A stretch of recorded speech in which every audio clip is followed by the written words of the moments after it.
I'm ready. All right. I will now open the Estacada Budget Committee meeting. Can I get a roll call, please? Teresa Davis, Brent Dodrell, Present. John Dolzall, Yeah. Sean Drinkwine, Yep. Justin Gates, Shane Harris, Charity Hughes. Here. Mike McElroy, Jonathan Metcalf, Here. Heidi Prokop. Here. Suzanne Sager, Here. Scott Stahl, Here. Paul Strobel, Here. Jerry Tenbush. Here. Thank you. Okay, thank you. We are now at the selection of the chair position. Do I have a nomination? I nominate Charity Hughes. I'll second that. Okay, I got a first and a second. All those I'm in favor? sorry, who was the second? Charity again. The second. Oh. Brent, thank you. Okay. All right. So all those in favor? Aye. All those opposed? Hey, Charity. Okay. President, let me give you the. Oh, okay. Yeah, I forgot that. I can do it. Okay. So we are now at the approval of the May 16th, 2023 Budget Committee meetings. Do I have a motion? I move to approve the Budget Committee minutes from May 16th, 2023. I second it. First and a second, all those in favor? Aye. Opposed? Motion passes. Okay, now we are at the public hearing, state shared revenues, so I will now open the public hearing to discuss proposed uses of state revenue sharing for the sharing funds for the city of Estacada. I will ask Budget Officer Wagner to explain this funding. And, yeah. Let's, Finance Director Maine. take it. Yeah. Yeah, so these are the funds that we receive from the state each year, and they include the state revenue sharing, state liquor, cigarette, marijuana, and state highway tax funds. And in order to receive those funds, we must hold a public hearing and open it up for public comment.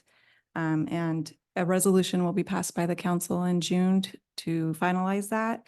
And we will receive approximately $650,000 from those funds. Are there any speaker request forms? No. Are there any questions or comments from council budget committee? All right, I will now close the public hearing and open things back up. So now we've got the presentation of the budget message from Budget Officer Wagner. Okay, thank you, everybody, for being here. And just want to say welcome to the City of Estacada 2024-25 Budget Committee meeting.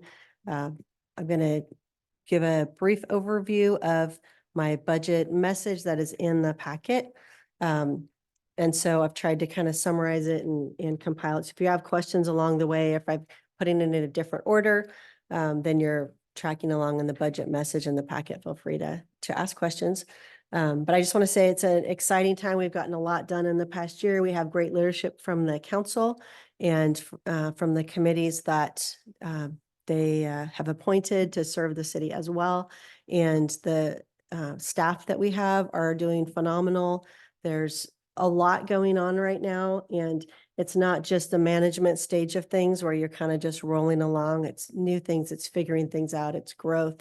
And so I just appreciate everybody who is contributing. And I will start just briefly by sharing the requirements that that accompany the budget time of year. So we have, these are established by ORS in Chapter 294 of the Oregon Revised Statutes. There's procedures that are laid out, and that is, they apply to preparation, presentation, administration, and review of the budget. And as we're going through the summary of the budget, and you've been reviewing the budget that you've had for about 2 weeks now, if you have questions or anything that we've put a lot of work into it. And I say I appreciate all of Sadie's work and all the department heads who have been working on this for months. But there's, it's great to have oversight. So that's the official version, the ORS. the actual, how that interprets out to real life here is that we appreciate the council and then the citizen members of the budget committee that step in to have oversight. This is really not delving into the minutia of the budget, but it's setting the limits. And so you're setting, you're putting things in place that will be following in the spending plan for the rest of the year. It can be changed with the supplemental budget, but that would go back to the council, and we're limited in what we can do with that without pulling the whole budget committee together again. So this is really a big oversight of, in general, what are we proposing to do this year. Changes can be made at any step if it's determined to be in the best interest of the city. And I do have one recommended change that I'd like to request from you, because as we were putting the budget together and literally emailing it out, I got new news from the sheriff's office. And so I'll have a little update on that. But right now we'll just kind of go over a summary of this budget. So first of all, the highlights for this year and where we're at right now. In the community development department, we have the position of community development director is vacant. And my plan for this coming year is to fill that through contracts. We have a contract with a private planning firm that can, I think everybody knows Alan, our city planner, and he can manage the bulk of all the planning needs in longer term, but you never know how many planning land use applications are going to come in, and kind of like I think at the fire station, when calls come in, they come in 3 at a time. And that's kind of how land use planning applications will come in. So we have backup. We used to get it from the county. And now we have a contract. We did an RFQ, I believe it was, RP. And we contracted with the firm to be able to provide backup because we are on a time limit when someone turns in an application. We're also contracting for economic development services, and the assistant city manager is going to be overseeing that department that covers land use planning, building permits, our Main Street program. Yeah, I guess that covers it.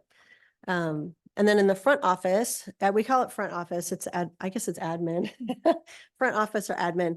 The workload in that department has been increasing each year. So this budget provides for adding one FTE, one full-time employee to the front office team. The HR and deputy city recorder duties will be combined, and that the HR duties have been fulfilled by our finance director, along with a lot of other things. And so we're trying to take the work that those 3 folks are doing up there. We'll pull some things off, have this new position, and we'll be hiring for a utility billing clerk, which is more of an entry level that we can train up type of a position. And that way, everything that's going on will keep running forward. We have our traffic citations are going to be sent to Clackamas County Justice Court. We haven't been having enough court cases come in to really fund that department as far as cover the cost of having running that here. So we'll be forwarding those to Justice Court. I think they're going to be very helpful. They do collections. They work with people to get them to pay their tickets, or how, figure out how they can do that. And so that will help it'll take a load off of the front office, but also I think it'll help us financially too. And we'll still receive 50% of that local portion of the fines that we would have got. Next slide. For the library, if you are a frequent visitor of the library, you'll probably notice that we had multiple retirements last year. Folks that have been with us a long time, which it's kind of hard to say goodbye sometimes, but of course they still come in and visit. So there was a big, I should say Michelle has been doing a great job of hiring new people to fill all of those roles, because we had multiple part-timers they all had their specific role. And so we're once again sufficiently staffed. They've just expanded their hours to reopen on Sunday afternoons, and their mobile library will be out and about more regularly. They've named it Ramona. So you'll see, I think she was at the farmers market on Saturday.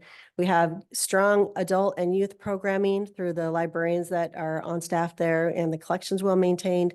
And I just heard recently that Dolly Parton's Imagination Library, which is for early literacy, is available to the whole state, but it sounds like it'll still, rather than running through the schools, it'll still run through our library system at this time. For Public Works and Plants, the new dewatering equipment, which we were talking about last year, is operational, and that will replace the former process of spreading the liquid biosolids on the fields. It's very time consuming to spread those ourselves, and we have such a more dense population, even out in the agricultural areas, that it's nice to not have to do that next to somebody's new home they just built out there. So this is working very well. It'll transfer over nicely to our new plant, but that is up and running. We're continuing on with plans for the new wastewater plant. We're breaking ground by the end of this year. And we have a property easement that was purchased recently. This has been a slow moving project, but it is moving forward. So we'll be putting a new high level reservoir out on the east side of town, east and north. We were planning for a 500,000 gallon tank, but it looks like we're going to be able to put a 1 million gallon tank out there, which will increase the storage that we have and help us on those hot summer days to be able to catch up if we have a little more storage. So that is planned to be constructed after the first of the year. We have the Public Works Department has been overseeing large projects. I appreciate driving pretty soon all of Maine, but especially right now, uptown Maine, with the dips in the road that had gotten so bad. That was done in the early 2000s, uptown Maine. And so it had been 20 years and definitely needed to be redone. It's nice to have the school flashing signs for the pedestrian crosswalks, the better demarcated crosswalk areas. So that was a great project. Also, the ADA ramps up there on Broadway and Main got completed. Some of them were just very subpar. Some of them were non-existent. So now hopefully folks can get around a little easier. And right now they're overseeing the paving enhancements for Southeast Main Street. All right, on the next slide, I have a little discussion about utility rate increases. The chart is for our sewer rate over the past 10 years. But first of all, water rate increase will be 3.25%. Our previous increase for water was back in 2018, so it's held steady for quite a while. Storm sewer rate is no increase this year. The last time we increased that was 2017, and the sewer rate increase will be $10 a month. That's what the council has recommended, and we are bringing a resolution back to them, right, for that. But that's what they had requested, so that we're ramping up you can kind of see that arc going up there. It held for the past 10 years, it held steady for quite a while. And then as we knew, we were getting closer to this new water treatment plant, rather than having a big hit all at once, to start gradually upping that. But if you look in 2014, it was about $35, just under $35 a month, and it'll be $60 a month in July. So it's getting close to doubling. It'll take us a little longer than 10 years to double that, but likely it's going to go up to $85 or $90, which is kind of average in the area, but we're trying to keep that as low as possible. A little bit of growth helps. And Elena Turpin has done fantastic as well as working with the council to get us some grants, state grants, federal grants, and forgivable loans that Sadie's also working on. So that's helpful. All right, next slide. Projects for this year. Last year we had a huge number for projects. This year it's, I think, similar to the year 2 years ago. So we have $6.3 million in projects, not including the wastewater plant. So quickly by the numbers, this year's proposed budget is $49,487,925, which is a 74% increase from last year. That is a huge number. Why is that? Our projects actually decreased from 11 million to 6 million. Personal services increased by 1.7% from the previous year, and they're about close to $3.8 million, which is 7.7% of the total budget. But I also want to say it's 13.8% if you pulled out the wastewater plant. So like our normal budget, it's about 14% of that. a formula for COLAs was adopted with the 23-24 budget, and using that formula, this year's COLA is 3.6%. The wastewater facility is really why that total budget number is so large, because it's adding $22 million to the budget. Because we track, even though it'll be in a loan, we have to track what comes in and what goes out. I'm learning that. I used to think it's a wash. It's a wash. Why do we have to track it? But no, you have anything that comes in, if we're going to spend it, we have to budget for it. So that is good to know. Are there any questions so far? You're doing okay. When I first saw that. Uh-huh. Okay. Oh, we need a, Matt, we need a, no, Well, we for have the the, it's recording. on the, yeah. On the COLA, that's the cost of living allowance. Mm-hmm. Now, is that on top of the current, because I know some places that do COLA, your budget there, the 3.6%, is that on top of also inflation rate? No, that is So that's the not. flat 3.6. That is, yes, they can also earn a step increase, which it's 2% between steps. So, right, is that right? On the anniversary of their hire date. But the COLA gets implemented on July 1, and it's the flat 3 point, whatever I said. My question is then the last one for that. What determines the COLA for this area? Because every place I've been or worked at, the COLAs only existed such as in Alaska or Hawaii because the cost of living is there absolutely so high. Why does Oregon qualify for a COLA? Mhm. The policy that was established by the council is, and I don't think, did I write it down? Let me look back here. It is based on do you remember what it was called? The Western CPI, yeah, CPIU. So it's the Consumer Price Index. I could send it to you. Oh, it's right here. I'm just Oh, okay. wondering why Oregon is considered in that when most places don't have a COLA, especially when it's just under your personnel. Yeah, I thing can't for employees. I can't speak to why because as far as I know, most places do have a COLA. But before we had a plan in place as the minimum wage was going up. Our former city manager set a plan in place to keep us on track with that so that we'd be slightly above the minimum wage at our lowest, our step, our beginning entry level position. And then once that we got through that 7-year phase, I wanted to establish something that was concrete. So I'm not guessing every year, what should this be? So it's based on the CPI, Western CPIU at December for the whatever December over December was. And then there's a minimum of 2% with a maximum of 5%, because for a couple of years, it was running pretty high. At one point we did a mid-year COLA for the classified staff, not management, but the classified staff, because I felt like they were getting hit the hardest. Not that everybody wasn't, but yeah, so that's the plan we came up with to have a real cut and dry. This is what we can point to. But I don't know what you're meaning by other places don't have COLAs, but I can just speak to what has been decided here. I've lived in almost every Mhm. state in this country. Mhm. And a lot of places and corporations, even in the military, don't have COLAs. Hmm. And I'm just wondering where this came from and how a COLA for such as this is a pay increase or just a stet cost living allowance. It's a pay increase. So if like step one in the city manager's position, it's 121,000, I believe it is. Your step one hourly 56.17, 116,841%. So Okay. that or 41. So that would be a 3.6% increase. Mm-hmm. Okay. Mm-hmm. Yep. Okay, any other questions while I'm paused? Just a statement that, I know it probably hit everybody the same, but I was expecting a number somewhere around 26, 27 million, and that hits seeing that, almost 50, just, Yeah, it's kinda like, yeah. what? Yeah. That's why I wanted to pull out the, what slide are we on? I wanted to pull out the, what, if you looked at it without the wastewater plant in there? Let's see what that is. Okay. All right, I think I'm done with that. So we'll go to the next one. Okay. I just want to touch real quick here. I just did a quick look. City of Sandy and Malala both have COLA incorporated in their budget as well, too. Mhm. So Yeah, thank you. I think most cities do.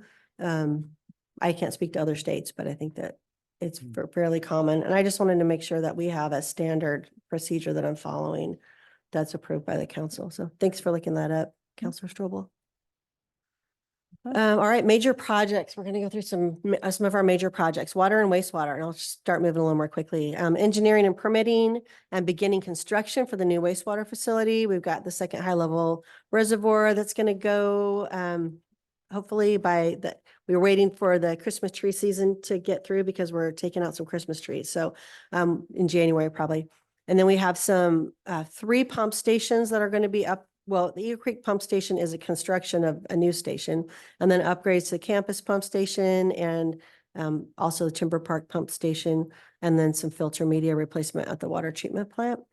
And then for parks, we've got the installation of the splash pad at Wade Creek Park. We've got a North Sports Complex restrooms and concessions, which is a partnership with the school for their sports fields, really kind of open space that's to the north of their high school in Rivermill. And that we're just kind of waiting for them to be able to, we've completed all of our responsibilities except for contributing to this. And when they're ready to go, we'll be ready to go with it. We're going to do some fencing around Wade Creek Park and revamp the horseshoe pits to be an off-leash dog run. For Public Works, we've got, I won't read all of this, but I&I reduction, they're doing a project this month that'll be finishing up for this fiscal year. Every year we budget to do I&I, which is inflow. It's the groundwater that flows into our sewer pipes in the ground and then has to go to the sewer plant and get treated. And it's just groundwater. So that can overrun our sewer plant. And that really is the most effect is in the older part of town. The new parts of town that are just constructed don't really contribute because they have brand new pipes. So in the older parts of town, we work on this each year. And we'll be doing the Hillway extension from the east side of Hillway to the west side of Hillway in Campanella. That's scheduled actually to go out to bid at the end of this month. We're going to be doing some more landscaping improvements at the parking lot over there and along Highway 224. Some traffic studies, repaving Southwest Forest and Grove, which they are where the I&I projects are being done this year. So we'll be digging into the road there. And then we can repave once we're done with the sewer line. So that's how those, and then other roads in that Lakeshore neighborhood, I had a question come in about that. Most of them are in pretty good shape. We started in 2009 with Hawthorne, Ivy, and Juniper. Redid those. We kind of worked our way all the way down. The very last road, Nymph, is just, it's a short little road, but it's gravel. We tried to get a grant for it, and it didn't have enough impact according to the grant provider. So Dawn is just planning to go ahead and do that at some point, but it won't be this year. This year it is Forest and Grove. And then also if you drive that neighborhood, you can see that the roads have been preserved. One of the pieces of equipment that Dawn's going to purchase is a crack sealing machine, because we usually contract that out and pay each year for, not each year, but off and on, as people come through and crack seal, because when water gets in the pavement, it deteriorates it more. But if by buying this equipment, our guys will be able to do, ongoing maintenance on their own. So that will help preserve the rest of the streets down there as well. And we are doing a remodel to the Public Works office space in their shop. I should have put a picture, but it's just slightly embarrassing. It's deteriorated over the years. It really needs to be done. So you'll see the total amount that I have budgeted for that is $500,000. We were warned that it would be more, but I cannot imagine that. And so we take it out of, like, they do streets and distribution and collection and parks, a little bit of code enforcement. So it's kind of spread out over the whole budget where that comes from, but you'll see it in the project line as a total. Again, I just want to highlight our primary, sorry, go ahead. So if it comes in more, are we able to adjust for that? We will be able to adjust if it's slightly more. If it is extremely more, we'll have to decide if we can do it this year or if we need to carry it over to next year, or we could do a supplemental budget if we decide to go forward with it. It's strictly an interior remodel. They've already done the roof of the building. They've already done they've got the heating and cooling system set up so it can be moved however the walls are realigned internally. But we shall see. I have an architect firm is working on how the layout would be to be functional for what Public Works and code enforcement need. And then they're also going to give us a cost estimate. they're the ones that said it would be more, but we like to do things for less. So we're gonna do what we need. I think it's important to have quality. But we don't need necessarily a whole bunch of, I don't know. I don't know what else would be another. We don't need bells and whistles, exactly. We need functionality. And we need them to be able to all meet in one room and have a meeting and not like split up into little different rooms. They do have one conference room that is large enough for them all. But as far as lunchtime goes or working on computers, it's not ideal. So we're excited to do it. But if it does come in more, we'll have to figure it out, whether we want to spend more or whether we want to wait till next year. Yeah. If I may, before we go, Mhm. would it be cheaper to actually, that's a pole building, Mm-hmm. really? I mean, when you Yes, get- it's a steel Would building. it be cheaper to just take it down and start over with a building that makes sense? Because that building, you're gonna convert everything to fit in the building you already have. That building is outdated. I mean, it's, it's outlived its use. Would it be cheaper to just build another building from the ground up? Mhm. Pole building style, just like it is, but with, offices and everything in the right Mhm. place? I don't think it Um, would be cheaper overall or less expensive overall, but that's a good question that we'll ask when we're meeting with the architect next week, because they were going to give us 3 different options. And that's a question, maybe we just open it up and use it as workshop space, because they do need to expand their workshop with their tools and, mhm. see if that would be a better option. Sure. Yeah. Also, would there be, would it save on cost if if Public Works was to do some of the demo work themselves or something? I mean, I understand cost of materials and stuff has gone up, but $500,000 to do the interior of a I know it. pole barn seems a little excessive, and Mhm. I'm certain people would have questions about that. We'll come back. I'll come back when I get the actual number. I'm betting against the larger number, but I'm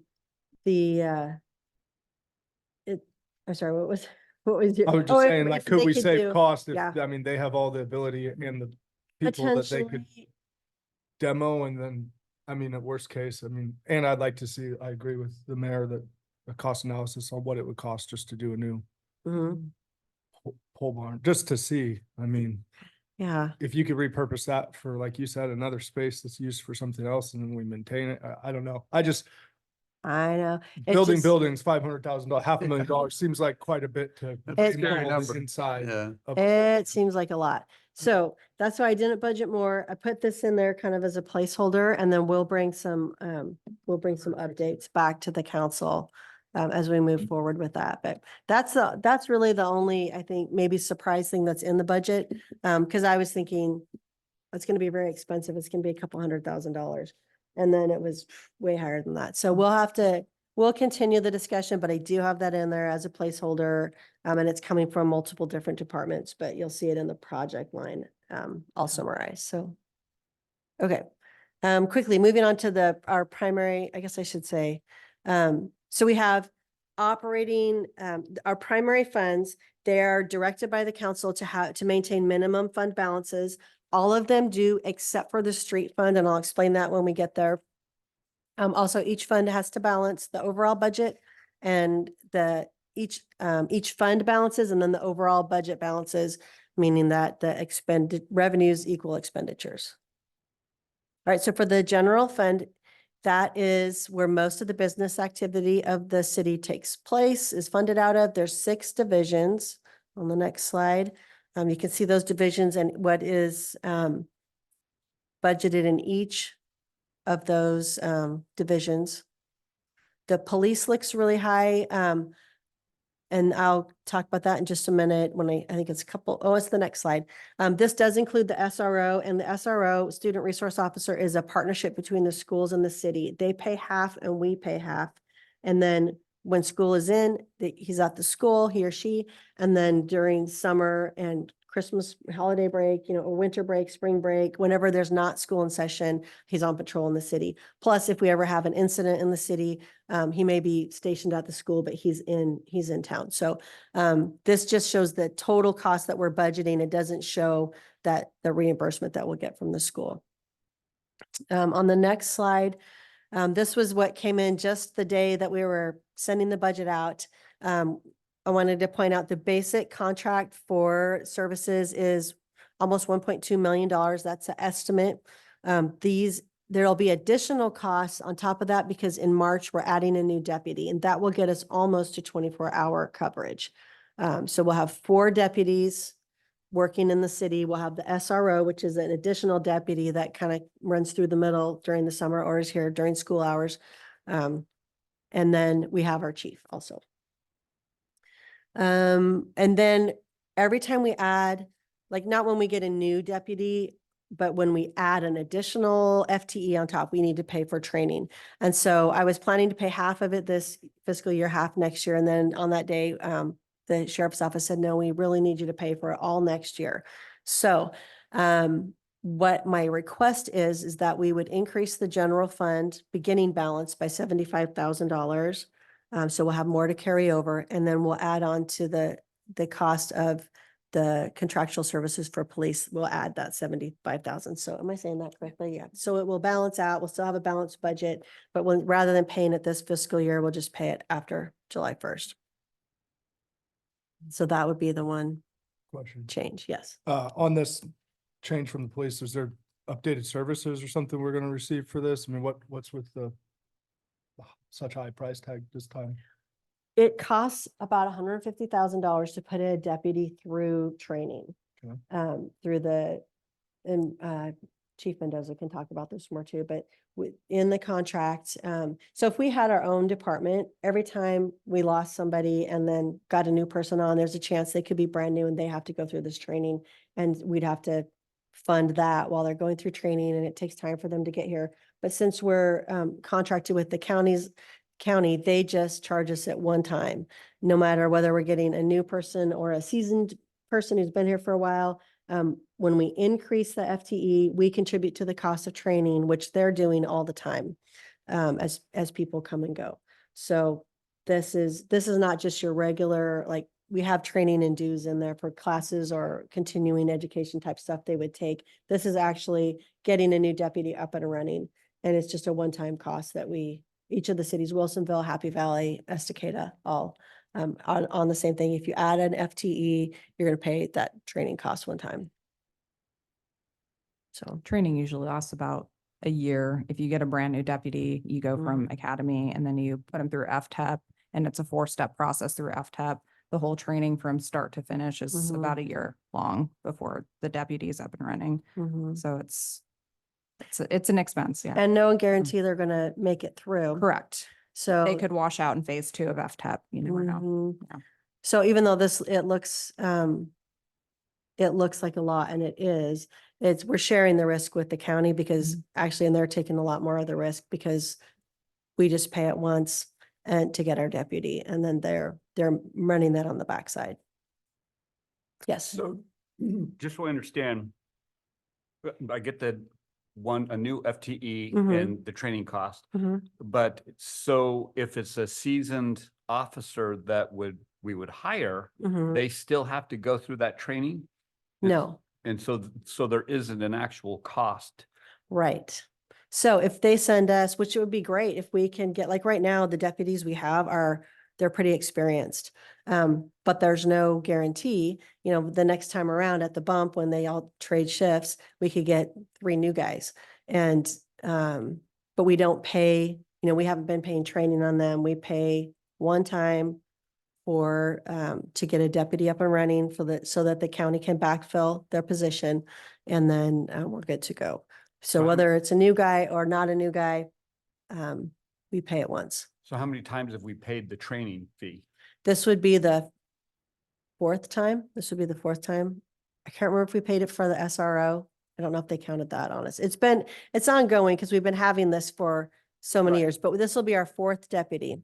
So, And of the 4 deputies, how many of them actually had to go other than this new guy? well, we've had, I couldn't tell you. I'd have to look back because we've had deputies rolling in and out of here. They change every 6 months. And so, some of them have been new and some of them have been And on this the force for a long time. pulls them and it page marks them for Estacada though. So it pulls from their reserve either way. We're additionally taking on another officer for here. Because, yeah, So that fee covers for them to be able Get that- to. I don't want to get in the weeds too Yeah. far, but Mhm. I know that they switch like every 6 months or something like that. And so, with that $600,000 that we paid them so far, and I'm not sure if, and I'm just saying, Mhm. that's a lot of money. I'm not sure if any of the officers that we've gotten have actually needed to do that. And so that's great that we've got a bank, so to speak. It's so when we get an experienced deputy, they have to replace that experienced deputy from wherever that deputy was, and somebody had paid that training fee at that point. So they paid the training fee for our experienced deputy. Well, we're basically paying the training fee for that replacement if we get that, experienced deputy. So Right. Balanced we'll- with, I suspect that we're paying more for an experienced deputy than we would be for a new one too. Right, they're higher, their Right. pay scale is higher. And so, again, this is not the forum to go off into the weeds, but That's a good question, though, and I think that when Chief Mendoza and I come, at least Chief Mendoza, I'll try to be there if I can be there, to talk about the contract updates. We can talk about why this takes place and why this is part of the contract and how it protects the city. It kind of limits our risk. And it helps us contribute to as the county backfills. So we can definitely delve into the weeds at that point, though. Just clarifying Mhm. question, do we pay the 75,000 every time one swaps out, or do we pay it just when we add the FTE? Just when we add the FTE. Okay, so it's as we expand, not just, Right. somebody's gonna move from one seat to another. Correct, Okay. as we expand. And it's $150,000 is kind of what they averaged it out at. So we just have a straight number. And I'd planned already to pay 75,000 in the 25 year, but they used to let us split it up over 2 years, and they would like it all in 1 year now. So that's why this requested change. I would say that recommendation nationally is that you have one law enforcement officer per every 1,000 civilians in a community. So if you have 5,000 civilians in a community, you should have 5 law enforcement officers. So that's kind of where the math works as far as coverage. So That's good to know, Yeah. because one of the things that we've been talking about also with traffic and public safety is how many per thousand, and then also call time or response time. How does that work out, and do you need more coverage because of response time too? So, but yes, let's delve into that, John, when we, yeah, no, that's fine. You're good, Ask you're more good. questions if you want, but you're right. It's not really, I don't want to get too far into the weeds because I like to keep moving, but I think let's circle back to that. Yeah, can we just prep the chief to come with detailed explanation when he does his presentation? Mhm. Can we request that? Yeah, absolutely. I'm sure that will be part of the discussion. Okay, next, library fund. The library fund is in good shape. It is, you've noticed probably on your property taxes, it is its own district. It has its own funding source, and they're operating very strong. They have 6 full-time staff with a few part-time staff to fill in, and their contingency does exceed the 10% requirement, and it is stable at this time. Next, we have the street fund, and this is where the revenues for a street fund comes from. It's state shared gas tax, county vehicle registration fees, grants, plan review fees, and the general fund. And what do we use it for? We use it for projects. In this budget, it'll be for Forest and Grove paving, part of the Public Works office remodel, the 224 and the city parking lot landscape, as we'll continue that into next year. Street maintenance, street signs and markings. This fund, I want to call out, is only at 9%. And Sadie and I went back and forth on this a little bit. Should we try to move money to make it meet that 10%? Should we cut a project? However, it's so close to the 10%. And if we start moving funds, then we're just playing with numbers. So it has no purpose. It's just playing with numbers. The only real option to me would be to cut a project. And I see all the projects that are in here are good for the community. And with the street fund, we're not likely to have a major unexpected need in our streets department. Like with the plants, we have to make sure that we do have sufficient funding to cover some kind of catastrophic failure. So I'm proposing this with a 9% contingency or ending fund balance, which doesn't quite meet it, but I thought it was more transparent than just trying to play with numbers. Or we could have pulled money out of the general fund to put in here.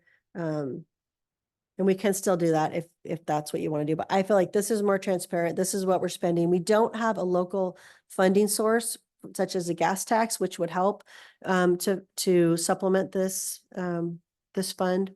But just I wanted to call that out since I did not quite meet it with the projects ahead in there.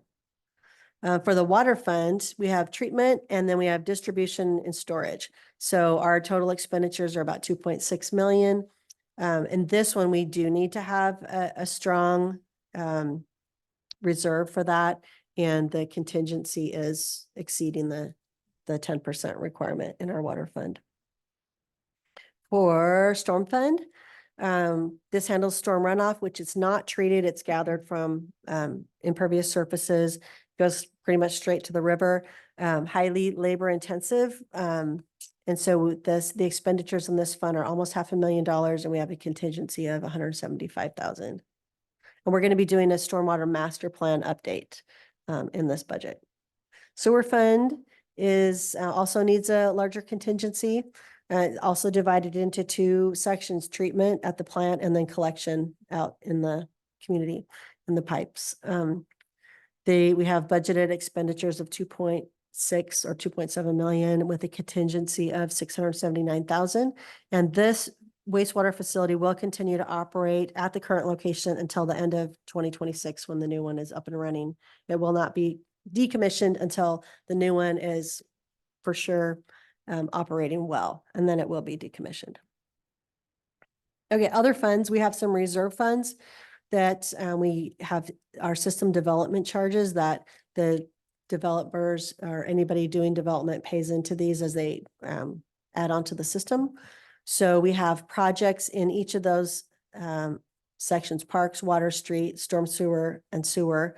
And those are the dollar amounts that we'll be spending for projects utilizing the system development charges. We have bonded, then we get towards the little funds at the end of the budget. Bonded debt funds that we have two of those, a GO bond that pays the loan for the water treatment plant upgrades back in the 90s, I want to say. I don't know when it was. It was a while ago. And then we have a LID bonding fund that we collect. The property owners make payments for their portion, and then we use that to pay the loan that built the infrastructure for the industrial campus. And the industrial campus doesn't really look like that anymore. It has really grown. All right, almost to the end here. Here's a little summary. This budget reflects the priorities, policies, and goals of the Estacada City Council and the citizens it represents.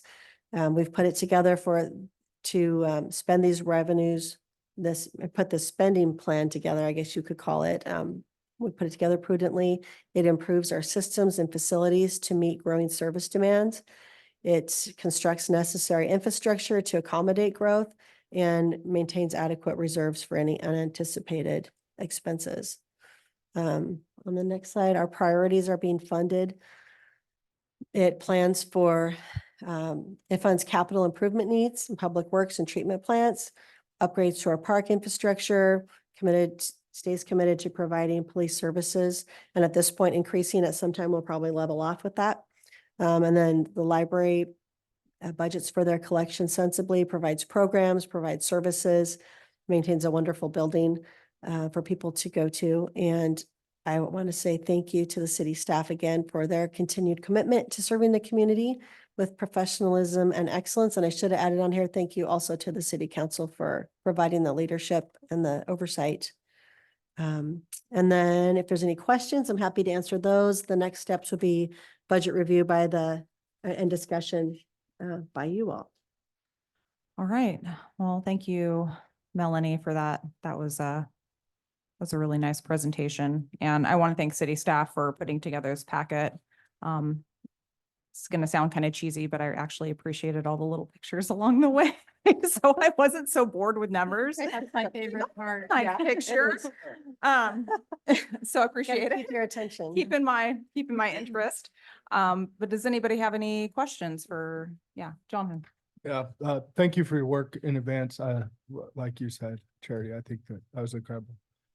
My question is just, I know this was a lot and this was just a summarized thing, but we discussed park shortages and parks for the kids, and in this, I didn't see anything about that. What fund would that come out of? And what do we have earmarked to address this year for that? Because I mean, that was literally just something that was a hot topic item a couple meetings ago, I believe.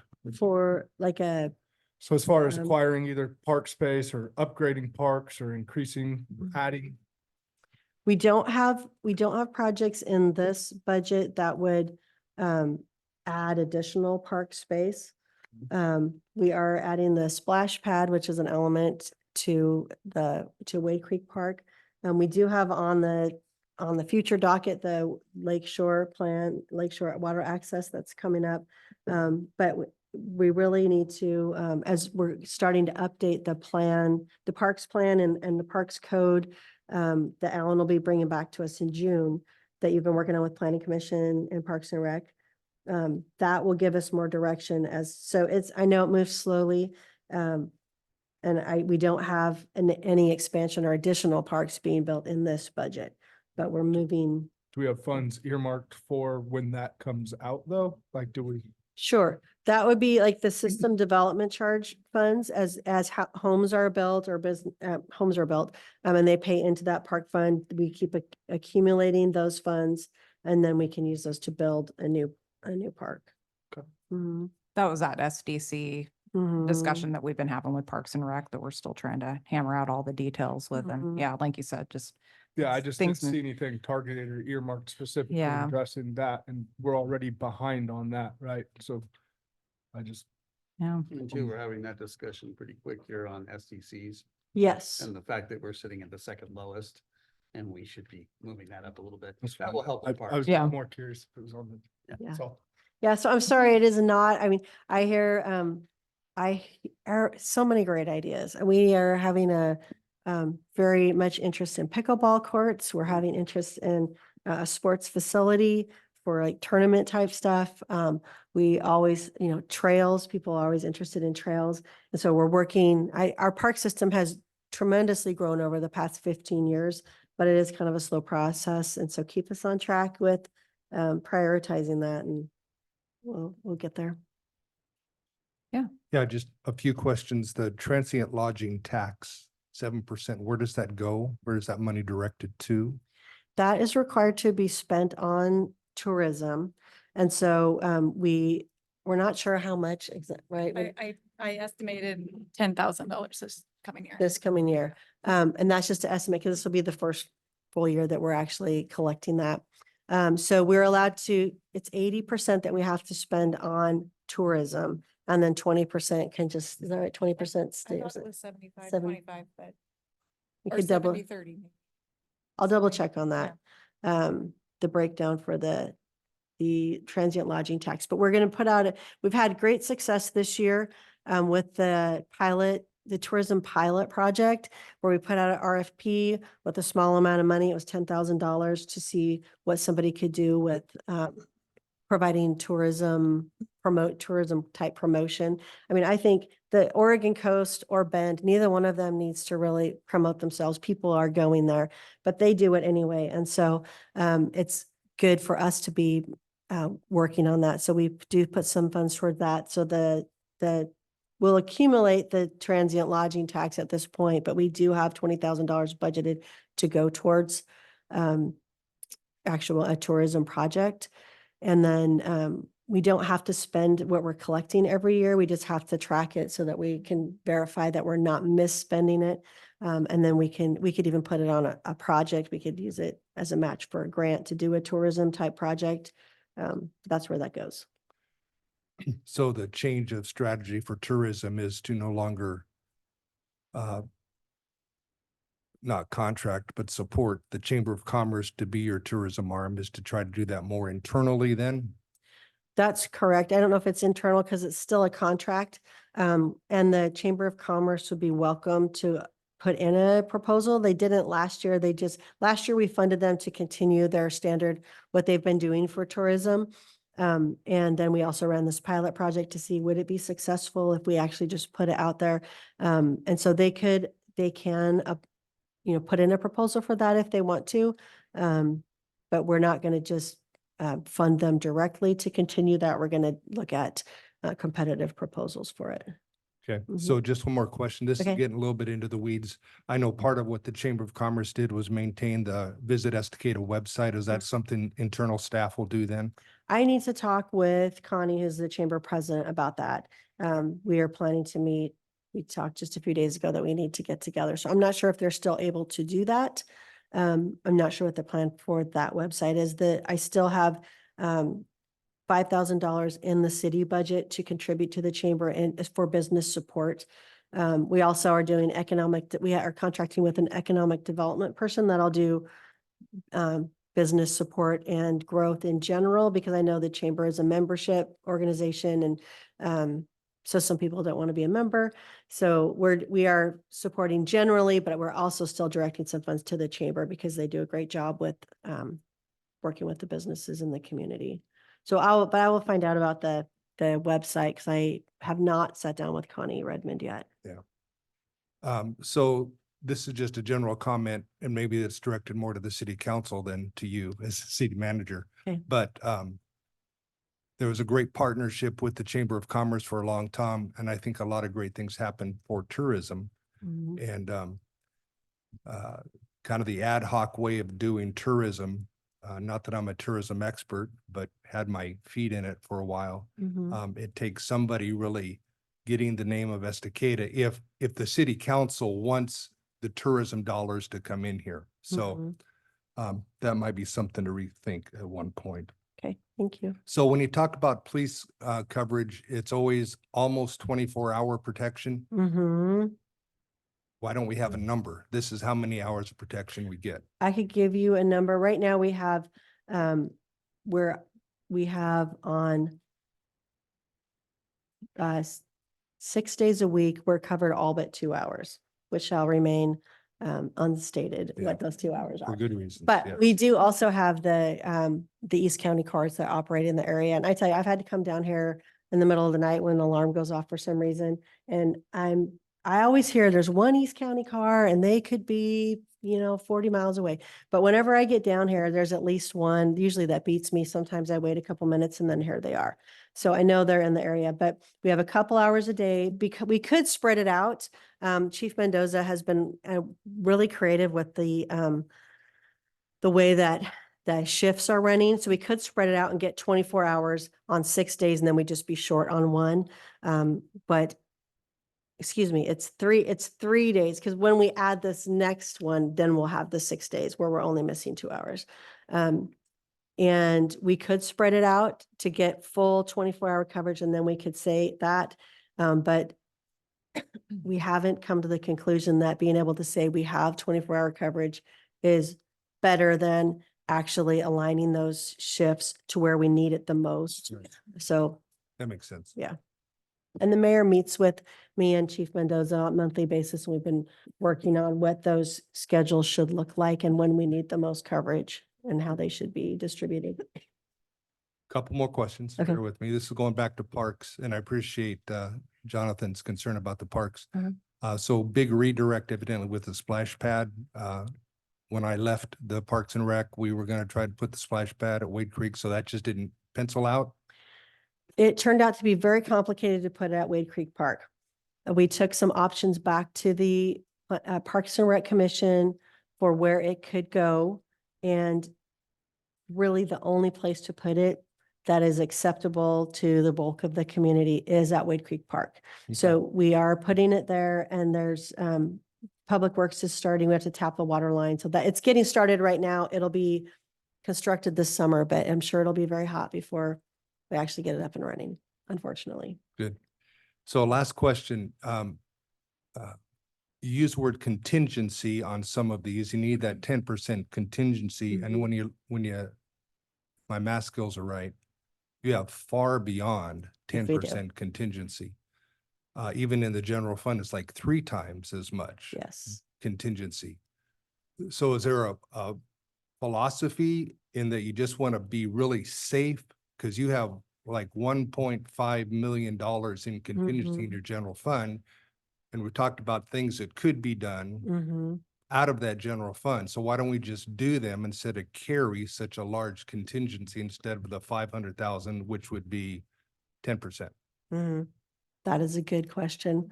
Our philosophy has always been to be more conservative than less. However, that's a good question because the tax money that comes in and what are all those resources that do come in from the variety of places. In fact, Councilor Strobel encouraged me to not maybe be quite as frugal and look at what the community really needs and make sure that it's happening. And so, it just takes being willing to spend some money and run on a little less in the savings account. Yes. And does. Maybe Councilor this is Strobel- something the council can work on in the future is, all right, so we've got the 10% contingency, but is there a maximum that we don't want to go over to? So we keep that contingency in a range. That might be something that we could Mhm, we could work on in the discuss. future. It's also staff time to be able to manage. So what we need to do, it's balancing, like, are we bringing on new staff or getting new contracts so that we can do more projects? It's just, it is kind of a balancing act. So we do have funds. We could do some more stuff at the direction of the council, and that is something I'll have to work on. Yeah. So that would just be a recommendation for Mhm. future councils. It seems like in the old part of town, Mhm. we're all excited about these, but there's lots of things. There's places where there's no sidewalks. It's Mhm. not paved all the way. And I just don't know why money is not spent on that now to benefit the citizens and just have $1 million sitting there. Mhm. That's Good all I got. question. Thank you. Jonathan. Are you rolling that over year to year as well, or do you spend it at the end? Because if we spend it at the end, I guess my question would be, is there a list that you're working off of to use the excess? No, right now it stays in the ending fund balance and it rolls over. I think Mhm. setting up a meeting with council and maybe coming up with some true numbers and the contingency and finding out where we are at so Mhm. that we can all maybe establish a plan going forward to get these in line. Mhm. I think their idea of actually bringing those down to a more manageable position, but letting us know how much over we are Mhm. in certain funds give us a better idea of what we can and cannot do going forward. Mhm. So maybe setting something like that up.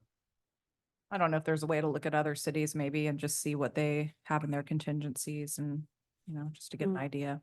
And the 10% contingency was established quite a while ago. We might want to review that. And in some of our, in the sewer funds, we're saving, and in our SDC funds, we keep saving because we're going to be spending, those get spent on big projects. Like our Parks Fund went down to 0 when we were doing Wade Creek Park, and our storm drain fund is pretty low. But making sure that we're taking the resources that we're given, spending them for the good of the community.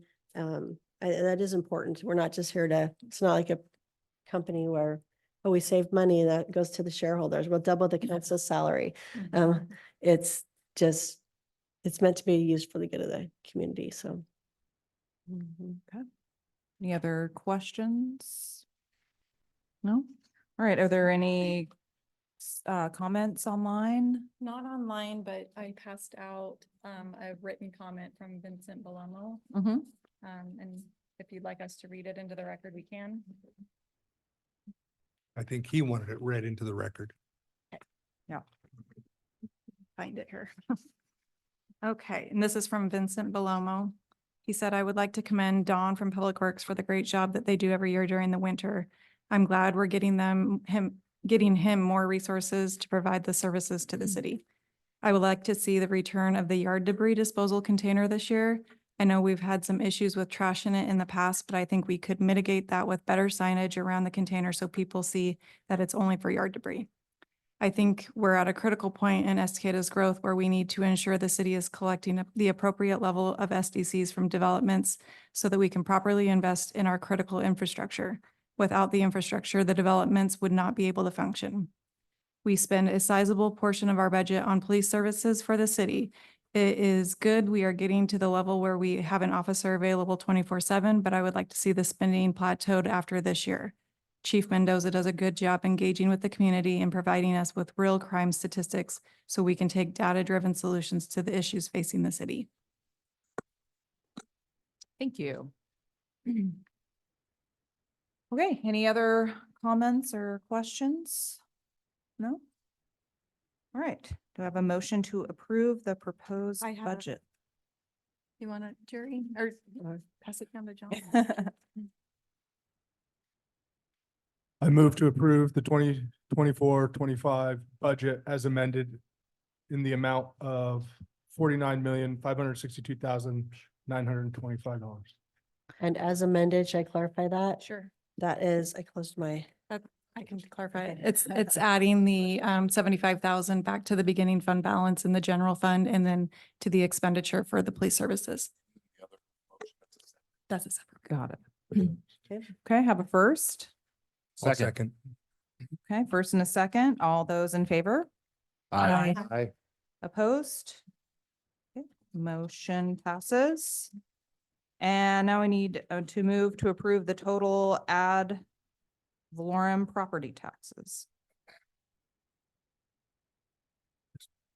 Okay.